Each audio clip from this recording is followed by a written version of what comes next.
Welcome to the Stories That Sparkle. I'm Hella Rader, and this episode kicks off a trio of 3 episodes that I recorded on a 10-day driving tour from Virginia all the way to Georgia around the Atlanta area and back. I covered about 1,400 miles and sat down for 3 different conversations with 3 different women. The topics we covered included the death of a child, walking through a breast cancer diagnosis, and how to grow through the good. And a lot of it focused around spirituality. I did not realize how much I needed to have those conversations myself on this road trip as I practice staying in different locations and driving around and recording on the go and lugging my equipment all here, there, and everywhere and setting up in new and different places every time and working out the kinks of that. So I did this in advance of the big trip around the country that I'm doing in September to record women's stories. So a bit more about that in the outro. So stick around. Anyway, this first conversation is with a dear friend, Julie, who I met about a year ago. And coincidentally, she lives near some of the most important people in my life, like in some cases, 7 minutes away. It's pretty mind-blowing. We sit down and talk about the death of her son, Luke. So yes, brief content warning that we do talk in great detail about the pain and grief of the loss of her son, Luke, and his motorcycle accident. So just know that and skip this episode to take care of yourself if you need to. And also know that this is really, truly a love story. And Julie, who is sparkly and effervescent, shares the hope, courage, and spiritual connection that enables her to now run to her life. So I invite you to get comfortable, sit back, and listen in. I'm Hella Rader. With a good sense of humor, an open heart, and an open mind, I love to explore the very human complexities in others and in myself. That's why I created a space for women you have never heard of and could easily pass on the street to share in their own voices the intricacies of starting over in life, building community, inhabiting their bodies, and more. Welcome to our Disco Ball, the stories that sparkle. Okay, so hey y'all, I am not in my sunroom. I'm here with Julie. We're in Gainesville, Georgia.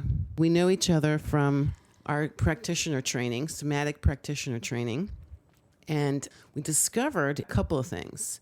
One is that Julie lives near a bunch of people I know. Like, it's crazy cool how close by, actually, and how many people I know in the Atlanta area, and that she, of all the people, lives in the general vicinity is crazy to me. So there's that. The other thing we have in common is that we were both in a writing group together. That was pretty crazy when you recognized me at our first weekend up in Connecticut. Yeah. And said, do I know you? Yeah. And I'm like, you know what? I do believe you do. Yeah. But that's kind of how this goes between us. Do I recognize you? Yes, you do. That tells you a few things, people. Right. And the fact that we would both be at the same place in the same time with a very, very small group from literally around the world. Yes. Like yes. A very small group. And we would find each other in that same place. Yeah, in Connecticut. In Connecticut. I mean, not anywhere near anywhere lives. Like, I don't live there. You don't live there. Like, we live far away from that place. Yeah, you're right. Yeah. Even more bizarro world in the best possible way. Right. Yeah. I mean, it's crazy. It's crazy good. Crazy cool. Crazy cool, crazy good. Yeah, I love it. Yeah. You're the first person, by the way, that I'm doing this remote recording with. Not the first ever remote recording, but the first truly I'm on the go. I'm not stationary in any way. I'm moving a lot all week from place to place. So this, setting up wherever. So thank you for being part of my journey in learning how to do any of this. I think it's interesting that what you said, like with you moving, right? And I'm thinking, what are we doing in core? We're moving energy. That's right. And I'm thinking, how perfect for you, right? Yes. No, it's interesting because I think part of it is The movement's great, and I'm observing in myself the need for to be stationary as well, like to ground. Right. To So be it's grounded. a balance. Yeah, it's like a balance. Like I couldn't do it only this way, only being in movement, but only being stationary also doesn't work. Right. So it kind of needs both. Lots of life lessons. Lots to learn. Yeah, it's a lot of different moving parts. So, yeah. Well, I'm very grateful that you were willing to sit down and have a chat with me, because your story, or this part of your story, because we all have like more than one story, obviously. So like one story doesn't define everything about us, and yet these big stories, I'll call them big stories, that really shift something in my life, right? So I'm grateful that you're willing to talk about the loss of your son. Thank you. Yeah. Yeah, just saying that, I could feel the tenderness from my side. And I could feel that. Thank Yeah. you. So I want to honor that. That's not a small thing, and that your courage and willingness to chat with me about it, I really do appreciate it. Thank you. Like, yeah. Thank you. So, yeah. So where would you like to start in that? How would you like to enter into that space? What feels good to you?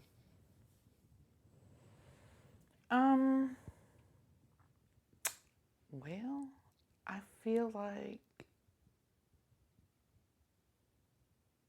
I just want to acknowledge Spirit's determination to support us in this moment. Luke, especially, to let me know maybe if there's anything that could be helpful to anyone else walking through this hell, because it's hell, and it really, you really need support. A lot of people don't have support, so if there's anything that could come through that could be helpful, I would ask guides, angels, Luke, ancestors to be here. And so that's where I would start with anything for this divine appointment. And so that's where I'll start. Luke has shown me a whole new world. And his death has been my death. And his awakening is my awakening, because part of me went with him because I refused to live without him. And I could not understand how I could be breathing when he wasn't. However, I was always aware of his energy and presence with me, and of his elevated consciousness. I would call it his graduation. And while I was in those first moments of receiving the news of his transition, a part of me, I'll call it my higher holy self, already knew. It already knew. It knew when he came in. And I was also in touch with that part. And, that part of me knew this is something we had planned to evolve us. And even with that part of me that knew that, and the fact that I've spent my life studying, reading, meditating, doing trainings, activations, all the explorations, I think I had a false belief that when the big ugly happened in my life, whatever it was going to be, and I'm sure we all have probably many of them, but a really big ugly, when it happened, I had a false belief because of my spiritual work and awareness, and having a lot of my psychic clairs abilities intact. I guess there was a little part of me that I thought I could escape human suffering. Oh, wow. Because of that. And maybe that's what a lot of people that are religious feel or whatever. But when the thing happened, I was in touch with a part of myself, I will say again, that's like my pillar of light, that's totally connected. However, the human part was animal. Like, I was getting lots of premonitions and visions and things. And 3 weeks, was it 3 weeks before? 3 weeks, 3 months, not long before, I was at home sleeping. It was some hours in the morning, and I was having this dream about, it was these animals in a forest. And one of the animals had lost its its cub, or I don't even remember if it was a deer. I can't remember that. But what I remember is I was totally like clenched in my heart at the grief of this mother over its baby. And this mother was letting out this primal howling grief. And it got louder and louder. And I came to consciousness sitting straight up in bed, and it was coming from me. Oh, wow. It was coming from me. It was, I can't even explain it. It was grief. And so I was receiving all these things, right? And for whatever reason, I really had to, I guess, go through this pain and grief in human form and really feel it. Even though I knew I can never not be connected to my son. Mm-hmm. Like, love's beyond any space, time, form, construct of any kind. And I know that absolutely. And like I said, Luke and I could communicate psychically. You know, for me, a lot of times I'll have a visual of something happening, and I'll receive a call, and it's happening from him, right? Wow. So it's these things. Right. That's how I know these things are real, because they're always confirmed. So, and I probably wouldn't believe these things if someone else was telling me. You'd be like, whatever. Mm-hmm. No, but I'm good if anyone doesn't believe me, because it doesn't matter, because I know. Right. I know for me what I know for me. Right. It's true for you, for sure. It's my experience. Yeah. So you had all these premonitions. So I just want to clarify. Sure, go ahead. Exactly what happened. Like what happened, because it was not like he wasn't ill. No. Right. He wasn't. There was no, in that sense, earthly sign, if you will, like right in front of you that something was going to happen. But you were having these premonitions or visions or visuals or but like knowings. That's what I call it, like knowings. Right. That something was not okay or something was happening. So I was in Texas. My mom had emergency surgery. He was here in Atlanta, and he had a baby that was 3 months old. And he went to get batteries for the baby swing on his motorcycle. It was beautiful, April day. Did he always have a motorcycle? Oh, he had one for the last 5 years. Right. Okay. So it wasn't like a new thing. He had a motorcycle for several years. Oh, and he was a supreme athlete in anything he did. But he. So that's when he was coming back home. So, a elderly man took a left-hand turn on an unprotected arrow and pulled out in front of him where there was no time for him to even react. So I had seen the police report, and he had tried to veer, but there was just not enough time, right?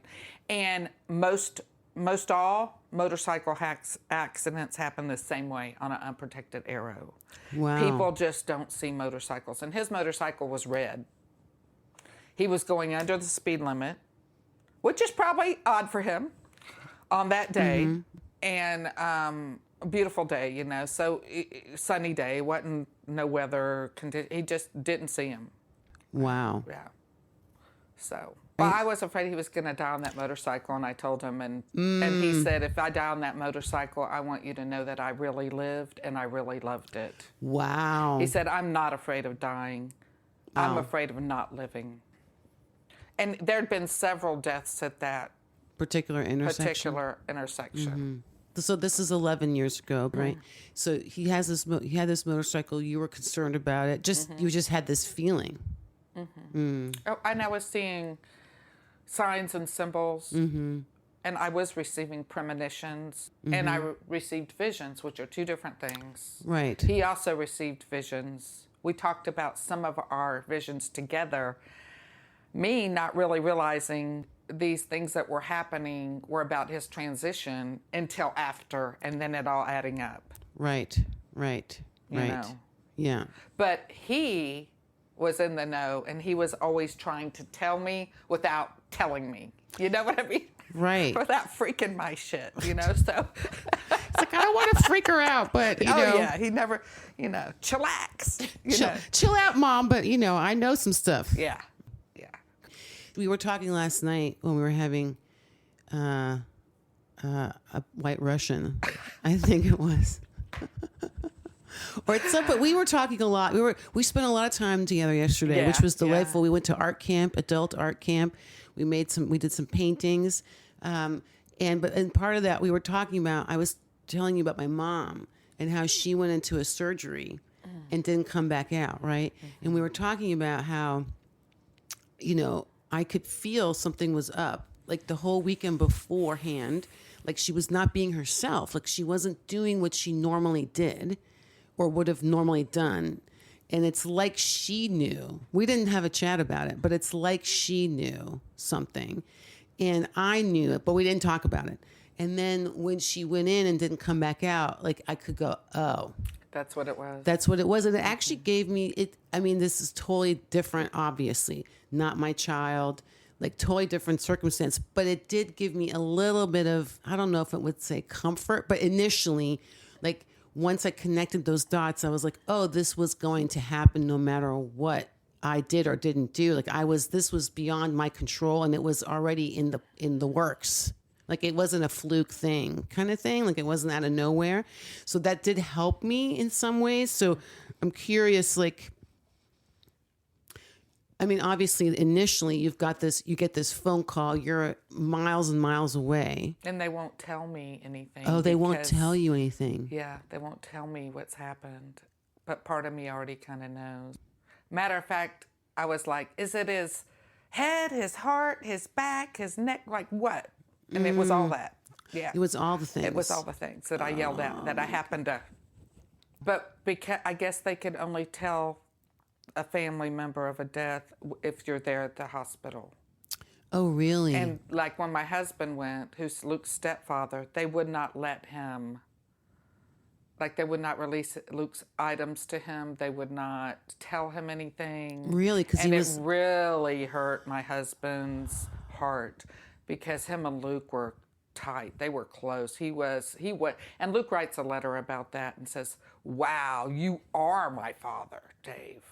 Like what kind of a man would, take someone that didn't even know and invest in me, like when you married my mother, the way you did, like what a man you are. And so that with him being, rejected at the hospital was a hard thing for Dave. But I don't know where I'm going. You're Miles, you're in Texas. Oh, yeah. You get this phone call, yeah. But they won't tell you anything. Right. Because you're not physically there. Right. Your husband, your son's stepfather, right. is physically there, but they won't give him anything because right. he's not technically his dad, right. which just blows my brain right now. Right. And so now you're trying to get home. What is that like? Like what's happening there? Well, I got in touch with his fiance, and she got to the hospital because she didn't live real far away, and so she called me back and told me he didn't make it. And it's interesting because the first thing out of your mouth is, what? It's like disbelief. Even though you've had all the signs and, it's not surprising, but it's shocking, And so within 30 minutes, I was grabbing my stuff and on the road back home, driving 2 days to get back home. And alone. Wow. Girl,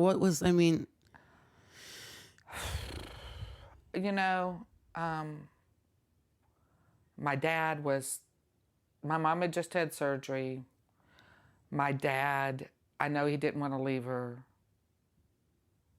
but it would have been nice had he grabbed a neighbor to help her and jumped in the car with me, Mm-hmm. So I started driving, and so it was 333 when the call came through, and it came through from Kennestone Hospital, and I took one glance at it, and it 333 Ascended Master number. Mm-hmm. I knew the angels had him. I knew he had ascended, and I hung up. Click. You're like, I'm not answering this phone call. I'm not taking it. Wow. And then I sat there for 30 seconds, and I thought, you got to call him back.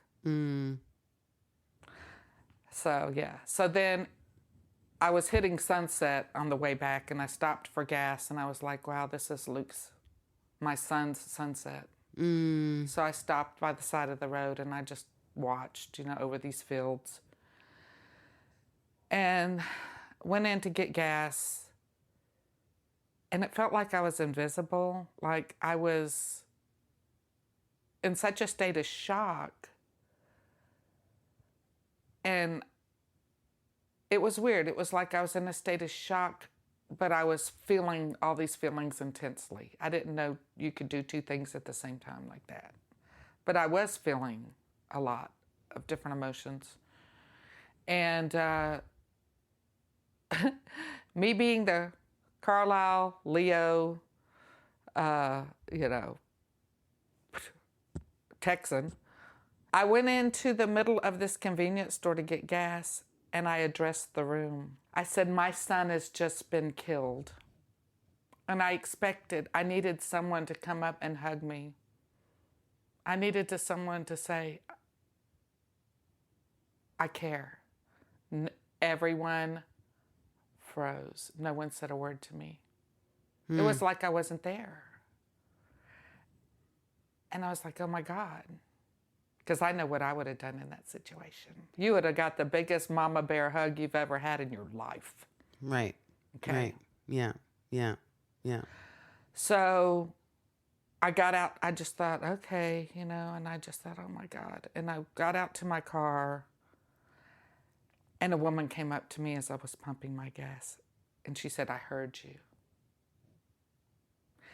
And she said, may I hug you? Yes. So we hugged. And then she said, I run a team of... Sorry. It's okay. Take your time. She said, I run a team, or like I'm involved in a team of prayer warriors. I'm sending the word out. Can I have your address? I received so many cards from that woman and people I didn't know. Wow, that's amazing. That were praying for me. And I don't consider myself a real religious person, but I do believe in prayer and energy. And so it was so devastating, and it meant the world to me that this woman saw me and offered spiritual support, That's incredible. Yeah. So you just never know. where it will come from. And, you know, what's one of the things that surprised me through all of this experience has been the amount of trance people are in, and the amount of conditioning that was really revealed to me. You know, how, because often I would be at the grocery store, you know, after this had all happened or something, and I wouldn't eat, like, you're triggered by everything. Right. And so everything you look at's their favorite food or this or that. And you're just walking through there trying to get your list right. And then, like, my cheek all of a sudden felt really cold. And then I realized I had all these tears running down. So I would often be, like, somewhere, and I wouldn't even be aware I was just streaming tears.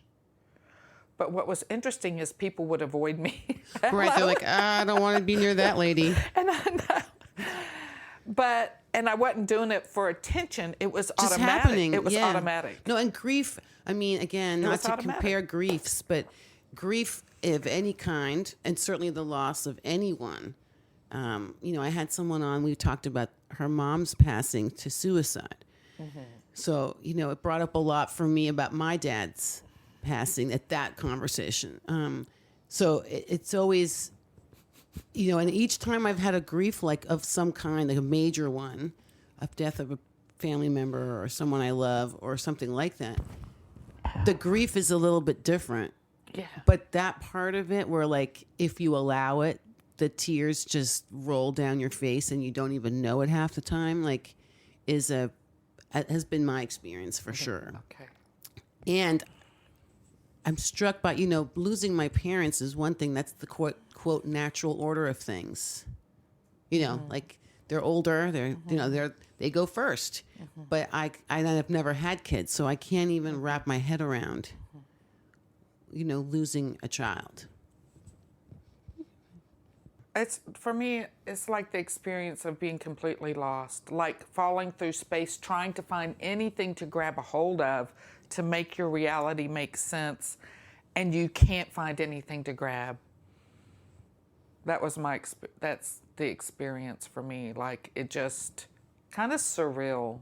Like, this cannot be happening, you know? And the fight inside me, like, with everything I have, this can't be happening. I'm going to, you know, make it not happen. Like, I want him back. Right. Well, and you said that thing early at the beginning. You were talking about how you thought, you know, my spiritual path and my spiritual training and education and practices and all the things was supposed to protect me or prevent something like this from happening. So, like, WTF, like, I did all those things and here we are. What the hell's going on here? Yeah. And so I started feeling like I was being punished almost. Because, you know, just in our culture, you do good things happen. You do bad things happen. You know, and you feel that. You feel people's judgment of that. Oh, wow. Like, tell me more about that. Well, and I'm also the reminder this could happen to your child. So it's, I think, a lot of things. But I think, you know, in religion, it's very black and white. And you look at spirituality and, you know, or the New Age, it's like part of that was very supportive. But the one I was actually going to, the one that I used to go to was very supportive. Cards and just very supportive. But the one I was going to presently at the time this happened, like very regular and like 2-3 times a week doing some meditation stuff. They just, the attitude seemed to be like, well, you're creating everything, so you created this, so just deal with it. I mean, that's not like what they said, right. But that's seemed what it to felt be like. Like there's no room for compassion here. And so, you know, I went to the religion I did know. It's like, you know what? What about Mary? What about Mary? You know, people still give her compassion for her loss of her son. Right. Oh, I didn't even thought about And I'm that. like, why is that okay? But the loss of my son, it's like, well, you created it, get over it. Like, you don't understand. My world is gone. My children are my world. Right. My world is just, I will never get over it. Right. I Right. might get through it and go forward with it. That's what I've learned to do. But the person I was died when he did. You know, because when you're talking about a child, it's not like you're talking about an elder who has lived a full life and you have their full history. And that's hard to, you know, but it's about you have all the history and you also have all the future, all their hopes and dreams, everything you worked for together. And he had this little family starting, you know, so you had such high hopes and you worked so hard for it. And it's different Yeah. Yeah. because you have all that too. Yeah, and I'm hearing that, you know, the people around you, whether in your spiritual community or even in your home, you know, at least early on, just didn't even know what to do. They also didn't know what to do with any of that. And it's like, sounds very lonely. Very lonely, Like- very isolating. You know, yeah. And I was a hairdresser. Well, I'm still hold that license, but I was a master cosmetologist, color specialist, you know, for 30 years on my feet, and had my own salons. And I was always in my own therapy. And so I practiced active listening. So people would often tell me, the hair's fantastic, but the therapy's saving my life. You know, and so it's like, because of that role I played, I feel like people didn't know what to say to me because they looked at me kind of like the strong one.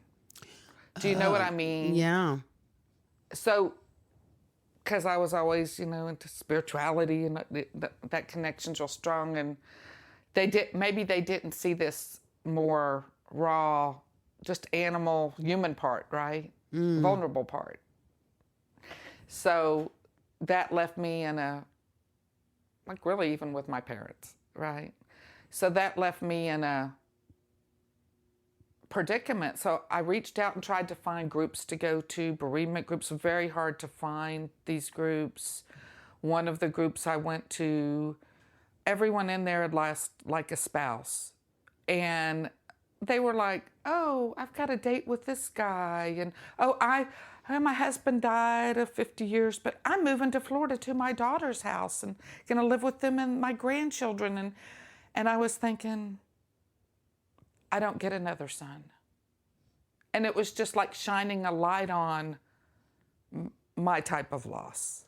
Right. Like you weren't feeling a part of, you were feeling even more different. Right. Even in the place where you were looking to find community. And then I went to I found a group that was, I won't say the name of the group, but it's a big group. It was the first group I went to. And the idea was, it was just like these people were talking about just the tragedy of their child's death, but nothing like, what now? What's your relationship with your child now? It doesn't end unless you end it. So it's like, how's this grown you spiritually? Because these people were telling the same story for 15 years, and yeah, that's part of the story, but it's like they didn't want you to go to any kind of the spiritual remedy, or it felt like to me. So I thought, okay, I cannot be that woman in 15 years. I have to not, like, I can tell the blood, guts, and gory because that's part of the story, and God knows Luke loved his scars. He was proud of his scars from skateboarding, and look at the scars. Oh, you got a good one now, buddy. Right. Well, like you said, he liked to live. He liked to live. He used his body. And you know what? I'm glad he did. But I'm just saying, I can't stay only in that only story. There's got to be there's got to be a reason where this can evolve me, right? Sure. And hopefully others, maybe through me and then I went to another group. I met a woman, and it was for bereaved. She had lost her son and daughter Oof. together in a car accident. And I started becoming friends with her, did some weekend things with her. It seemed really good. I won't say the name of the organization, but then I got invited. My husband and I were invited to dinner. It was she was building this group organization, and she proceeded to get totally intoxicated and offer me up in front of my husband to her husband sexually. Whoa. Okay, that took a dark turn. Right. Holy cow. So I had all these strange, really negative right. and experiences. And so part of my mission now in life, and I don't even know how it will look, whether it be through art, through writing, through groups, through workshops, through something else, I would love to create a really dynamic, real support for bereaved mothers, especially. Right. Yes. There's just something different when a child has lived in your body. Yeah. I would definitely think so. Yeah. So I would like to, I feel like I kept thinking, where's my support? Where's my support? Where are my people, right? It's been, a lot of my people in my life left right away. My two best friends of 26 years each couldn't handle me losing my child. And I think it's because it was a reminder they could lose theirs, and they were close to me, and they didn't know what to do with it. Like one of them came to the service, and before the service started, she said she heard an ambulance, it made her sad, so she left. Right. So I said, I need a better friend than that. These were people I had been there for thick and thin through their stuff. And it was like, you know what? I need a better friend than that. And she said, you know what? You're right. I just couldn't be it. And I said, I don't blame you for not being able to be it. But I'm moving on. So I'm hearing also, it was a lot. There's a lot of deaths. It's this is not what just one death. Yeah, I'm hearing a lot of, that's what I'm hearing. I'm hearing a lot of loss of many different things, like starting with the big loss, the biggest of big losses. Right. Your child, your son, to a motorcycle accident, like a freak accident, essentially. Right. Like out of nowhere. It wasn't like, a long illness. Right. I just keep coming back to that because, right. I that's like a sudden, like, boom, one day the next. Yeah. But then subsequent to that, all these other losses of your spiritual community in some ways, or the connection to it at least, or some of your friends and other family members, and looking for other places of community and finding it hard to feel a part of, whether that's your grief or the situation or both, whatever, it doesn't matter. And my daughter. Oh, right. You're talking about him too much. You don't love me as much as you love him. It should have been me. Oh, God. And now I'm afraid I'm going to lose her. Right. And she's like, what, 3 years younger, yeah. right? So the baby sister. Yeah. Oh, God. Yeah. Oof. So... I mean, this is what I'm saying. It's like, but I also heard in you, like, you needed to hear the hope, like going to some of these places where people were, yes, they were sharing it, like this organization, which took a majorly dark turn apparently, but also, like, wow. But, we're going to places and people are sharing about what happened, but you're not hearing, well, what did you do and how did it get better? Like, where's the hope here? Yeah. Right? And I need to hear some hope. Right. Like, how did you let this tragedy reshape and inform you to elevate you? Because two things happened.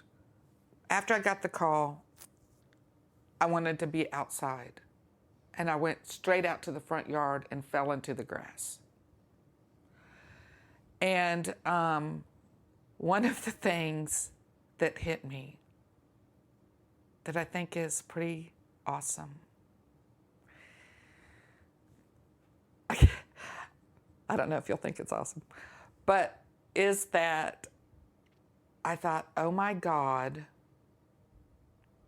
the courage of the human being to incarnate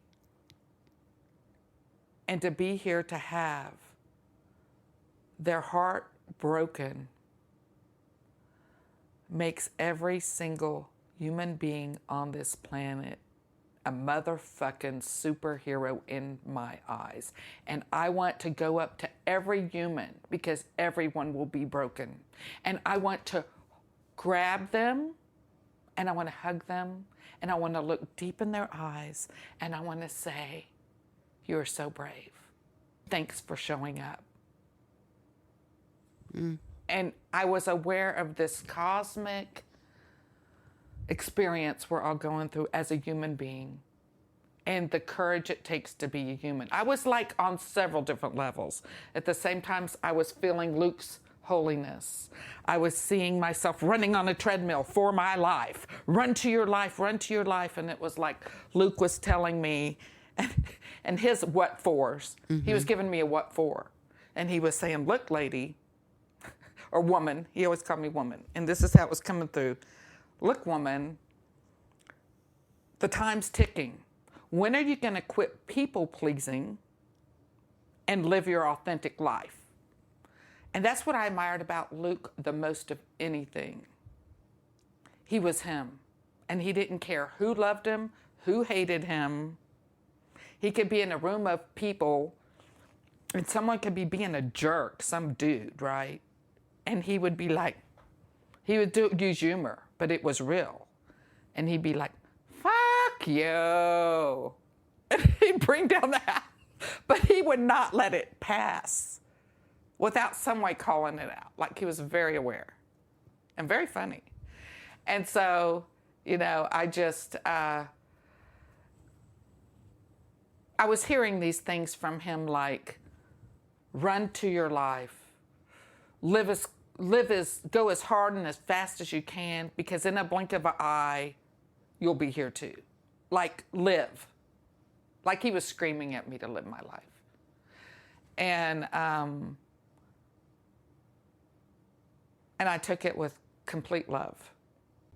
So for you, like, in your experience, like, what were the things you wish you had known, you know, in this, as you know, as you started this journey of healing this incredible, impossible loss? And at some point, I do want to live. Like, he's telling me, I want, you know, live, woman, live, go for it. Like, in the process of learning how to do that and taking those steps towards that, what were the things you learned and would wish someone could have told you to expect? Or I don't know. I'm not sure I'm asking it very well. So, I hear you. Yeah. Thank you. Thank you for helping me, because I'm like, I have so many things flying around in my head through confessions. And, you know, I just, like, because I can feel the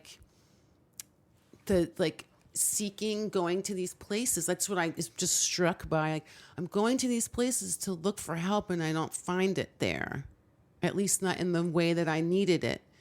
And maybe that was just whatever, like, your journey. Who knows? I mean, I don't know. But I'm hearing, like, so what would have helped you? What did you need?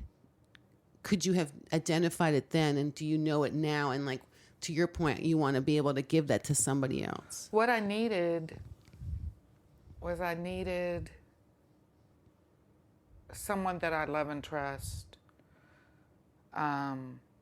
to come to my house, pull back the sheets, the covers, and get in bed with me and hold me while I fell apart.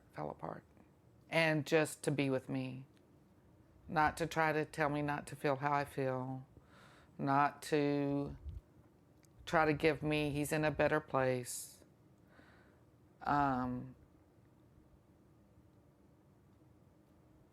and just to let me crumble. And it's interesting that I never had anyone come to my house and spend one day with me. I never had anyone come just sit with me and hold my hand. I just didn't have any support. And like I said, it was a real rude awakening. It was a rude awakening into a nightmare of the fact that it's like it tore back the covers to all the illusions and let me see what was really there and what I'd created in my life. And what I'd created in my life was not much support for myself. With my two friends that I basically fired. And they both agreed, yeah, you do need a better friend than that. But they didn't offer anything to be that friend. So that was like... Like, okay, I guess you're not it then. Right. So you identified in that moment like, oh, I haven't built or I haven't brought in or welcomed in that kind of person who could show up for me in this way. I looked at myself because I learned from all my therapy I did that I'm the common denominator. If this is all showing up in my life, who's the common denominator? I am. And I have to own it. But it allowed me to be able to say to someone, I have needs and this isn't working for me. And I'm moving on. It allowed me to make space for other great people that have some sense of purpose, alignment, awareness. You. Aww. Made space for you. Aww. So it's been a long time. I've sat alone a long time.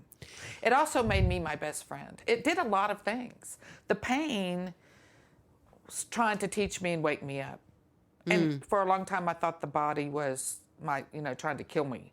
And now I've come to realize and learned how to read my energy, learn how to feel it, learn how to dissolve, all this work with the energy. And I've learned that my body is my biggest ally, my wisest teacher, and it's held what I couldn't hold.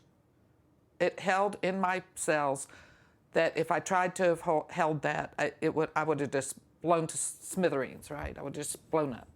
So it kept me embodied with this pain, with this grief, and really, like, I look at it like the butterfly, it made me into goo. And so I've been in this goo transforming now all this time. Right. I don't even know what the question was. What was the question? Know. So I don't know what the question was either. But I don't remember. You're just dropping some amazing truth bombs on me. Oh, I think you said, what was my advice, or what would you... Yeah, like what was your journey? Like, you're in this place where you don't feel like you're getting this, support high level. Like, what were the steps you took to get to a different place, to find the hope, right? To feel hopeful again and to start to heal it. I didn't give up seeking peace, seeking healing, trying different things. I didn't give up. Right. I kept going. Like, okay, that's not it. Okay, that's not it. Okay, there's got to be a it somewhere for me. There's got to be a path for me. And the fact is, I'm very passionate. There's a lot I want to do. I'm creative. There's a lot I want to bring, and I really want to live. I really love life. And I don't want to live in a state of, Luke's story is, of course, huge in my life, but it's not my whole life. It informs my life. It's a huge part, but it's not all of it, right? So there's that. I get to have a life too. Was there an element of guilt at some point in like moving on and having a life too? Yeah. Mm-hmm. How can I go, my son was just, I won't say what I was going to say. Mm-hmm. violently killed, how dare I be happy? What kind of monster of a mother would I be if I'm happy? Would it mean I didn't even care about my son if I'm happy? Am I supposed to grieve forever? Mary did. I would say the things, my advice to people, like, or my recommendation, like if you're a friend of someone that's lost, it could be anyone, it doesn't have to be a child, but especially a child, they need you. Even if they say they don't need you. Even if it's, put a rose on their doorstep once a week. Like, they just need to know that there's someone that cares and you're not forgotten and your child's not forgotten. And my God, let them talk. They want to talk about their child. They feel like it is their job as their mother to keep their son or their daughter's legacy alive because they mattered. And so it's like, people are like, I'm afraid to bring it up. Well, don't you think they know their child died? Don't you think they'd live with that all the time? Bring it up, use their name, ask about their life. It's the biggest gift you can give. They need to talk about it to integrate and to feel like they can hold on to their child.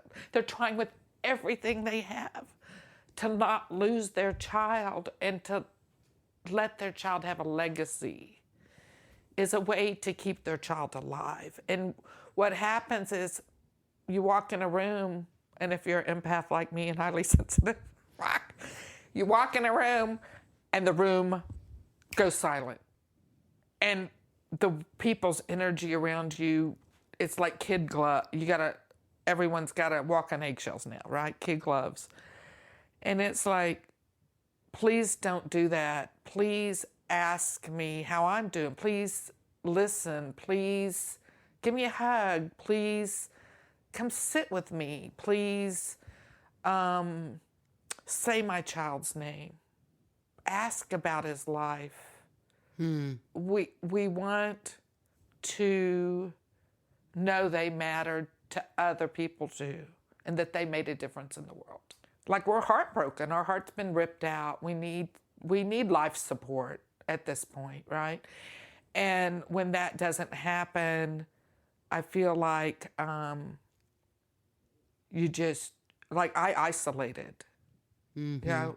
Some of my neighbors took me to lunch a couple weeks after, and when I mentioned my son, their eyes went wild, and they looked at each other, and they were panicking. They were obviously panicking. And it's just like, then I just thought, well, wow, I can't be around anyone because there's a part of me, I don't want to harm anyone. I don't want to panic anyone. And, I need to talk about him. And so I thought, I am just going to stay in my bubble. So I isolated in this house for like 10 years. Wow. I took a few trips. I didn't realize it was that long. Yeah, and I'd already been in this house for 10 years alone after I got, they say the biggest stresses are like selling your house, getting a divorce, getting married, blended family, moving. I had all of it at the same time of getting rid of my salon, coming here, losing all those relationships and families. I did their hair for all time they grew up, all that, right? Oh. So it was like I was trying to start painting and taking myself seriously as an artist.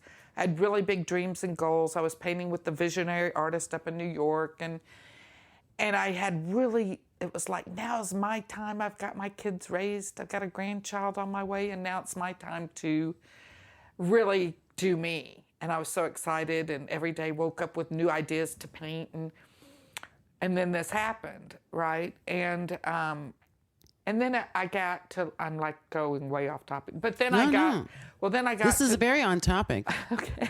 Well, then I got to a really hopeless place. Like, what is the point of making any kind of painting, of doing anything when I'm just going to die?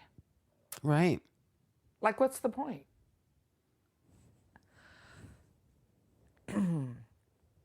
So I've answered that now, but I got to a really dark place that nothing made any sense. Why bother? Hopelessness. I really hit bottom. So how did you make your way out of that? Like once you hit that bottom, which I feel you, I think also is part of the journey. And my experience with grief in my version of it has been, there comes this moment where you then choose to go, I'm going to go find a way to live. I'm going to make a choice. I had to go through this really dark valley. It's part of the journey to, of that process in my experience.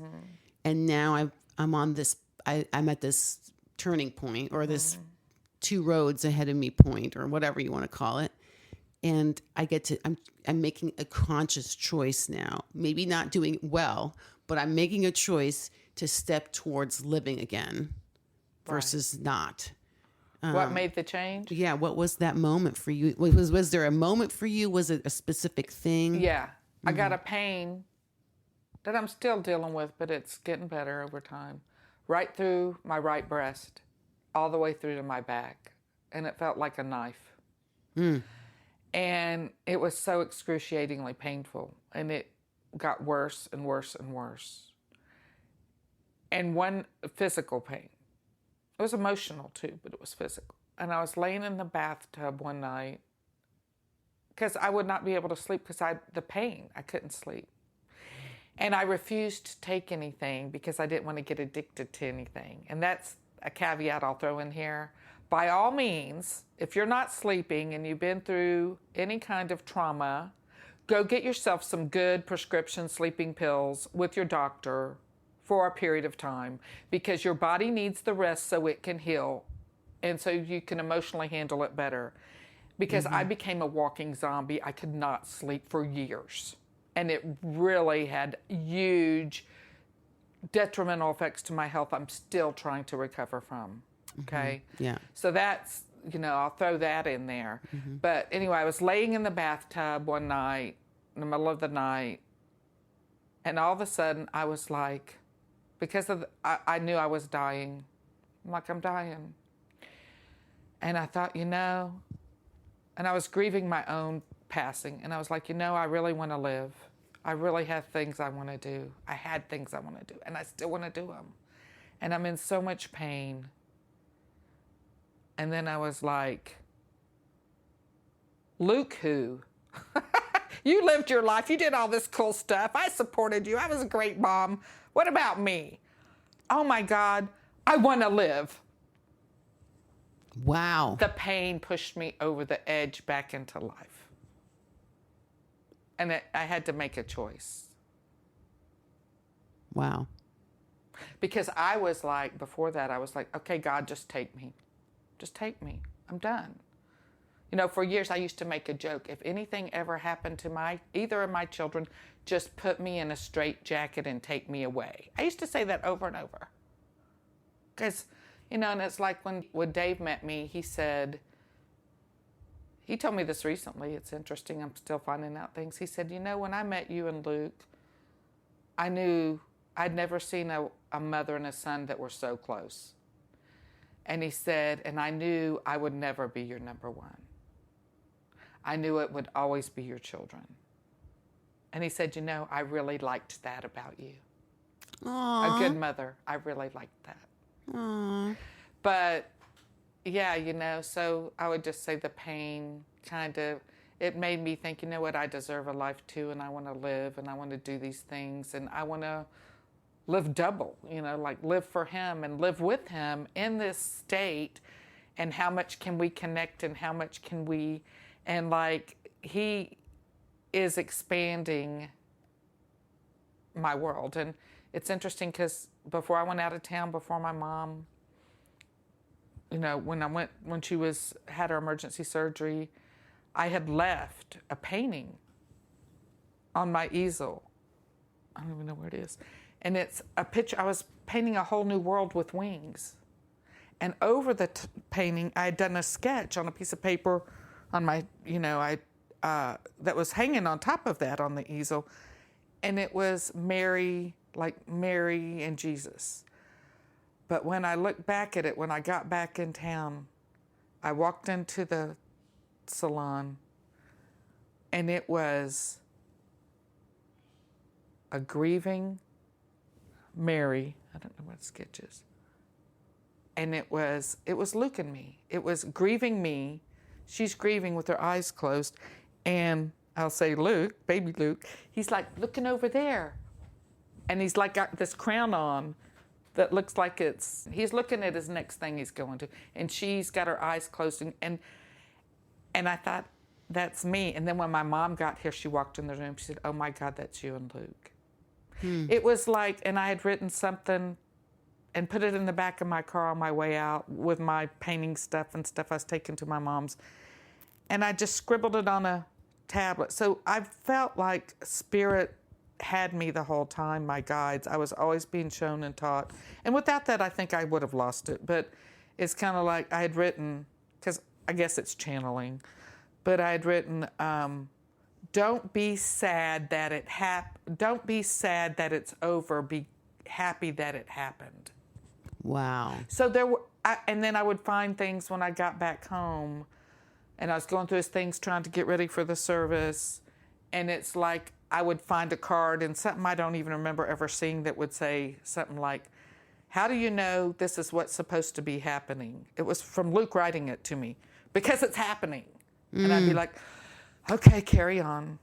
You know, so these things, like little pieces, little things would show up to help me along the way, little signs that let me know that there was a bigger story playing out, and that it was okay, kind of. It was, hey, what if nothing's wrong? Maybe this was the plan, you know? Hello? Right. And when he was a kid, the whole thing about the world, we'd gone to Gatlinburg when he was about 8 or 9, and he did a video on a magic carpet singing Whole New World. And that's one of the first things I wanted to try to find when he had passed for his service. And we looked all over, and we finally found it. And we're able to get it from, the tape to the digital. And what I've realized is he's been showing me a whole new world the whole time. Oh. And he's my guide, and he's always been my guide. And at the end of the, on the ride, he does this kiss, right? So sweet. So it's all there. Everything's there of really an amazing story of love. It's a love story. It's a love story that breaks all barriers of time and space. That's what it is. And it's a message. My message is your relationship doesn't end because someone's changed physical form. It can continue, and in ways, it can continue in an expanded level, and they can be there for you in so many ways. They can come through anything to be there and support you and help you. And I'm not the only one experiencing this type of relationship with Luke. Right. Oh, wow. Other people, lots of stories. He is quite, he did surrender to the light. So, he told me, it made me bow down, Mom. I completely surrendered. So, he's the light. His name means light. So, but I think that's we're all the light. We're all the light. Right. And so we can still have a relationship, and in ways he can be there. Everyone wanted a piece of him all the time, like moths to a flame. And this way, and I get it, he can be there and support us all. Wow. And help us grow and evolve through this grief and this broken heart, breaking our heart open. So that's how Wow, that's incredible. Like, I just hear a lot of hope, joy, like embracing of all of life. Like, almost at a level that what I'm hearing you say that you may not have gotten to had this not happened. Totally wouldn't have. But this is like, in retrospect, many years later, in the moment, what you really needed was it to just suck, and that it was okay it sucked, and a lot of space for it to suck for as long as you needed it to suck. And I needed a lot of people around me to allow the suck. Right. And to not run. Right. Right. And I also heard, though, that not everyone can do that. That's right. And so there's like a turnover almost. And it's okay to fire them. Right. Yeah. You didn't do your job. Right. It's okay to ask for what you want or need. And really, I say that, really there's no judgment. There was for a long time, but now it's like, because I found an amazing practitioner, and I will say in core energetics, because I've done a lot of therapy, nothing's worked for me like this has. And finding Kate, it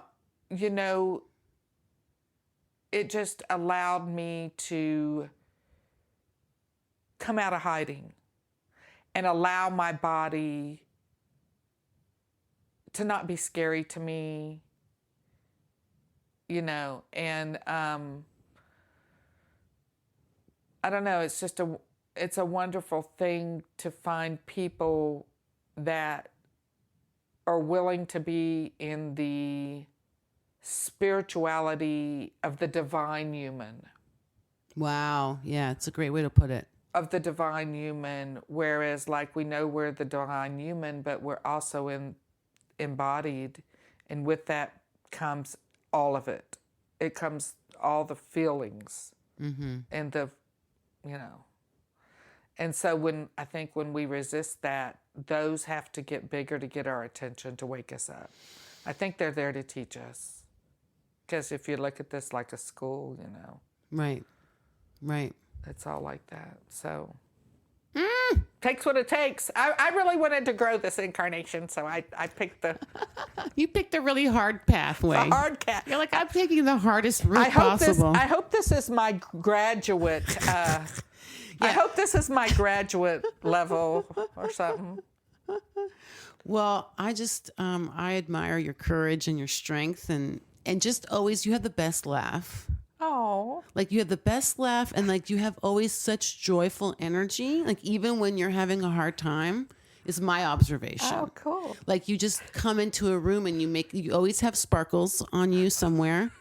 So like I just see someone who insists on sparkling and enjoying life, because I feel a depth. It's not a like fakery, like, oh, it's all fine. It's like from a place of great depth of having been through this pain. So I just want to, I guess, say like, I see that, and I receive a lot of encouragement from just being around you and that energy of joy and sparkle.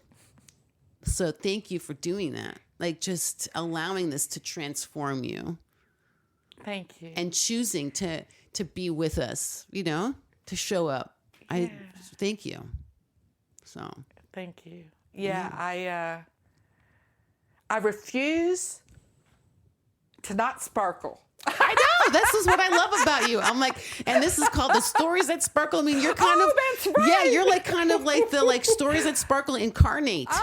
You're like, I refuse not to sparkle, and it's so true. That's my experience of you, and I think, that's so funny. And I didn't know I didn't really know this about you, until you started sharing about it at on our weekend retreats and stuff. And I was like, oh my God, like, and I, the depth of it, like hit me like like in a good way. Like, right. I was like, oh my gosh, it made it even more like, wow, this woman sparkles in such a way.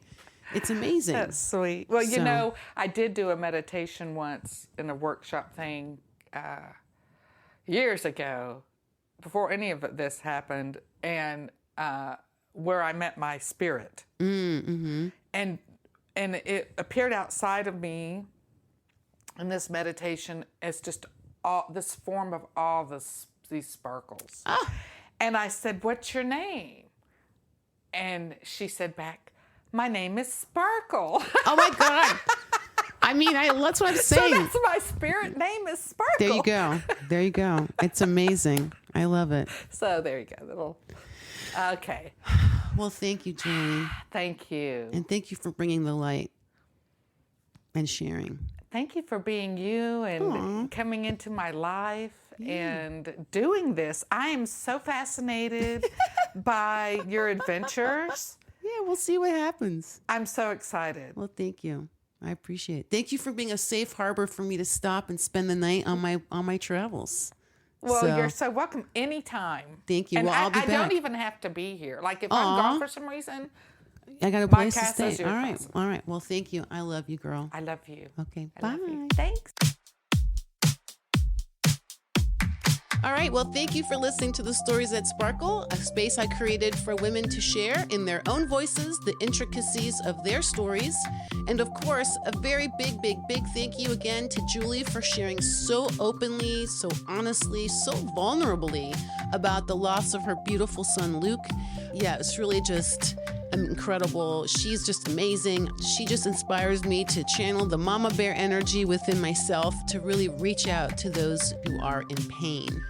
As I mentioned in the intro, in September, I am driving across the country to record women's stories on site in various cities, including Nashville, Dallas, Santa Fe, Denver, Lincoln, Nebraska, Des Moines, Chicago, Indianapolis, and hopefully also Pittsburgh. And while my primary purpose is to record other women's stories, there is a side story going on at the same time. Me going to Santa Fe, a city I lived in for 4 years. It was a difficult time in my life, and I'm going back there to reclaim that place for myself.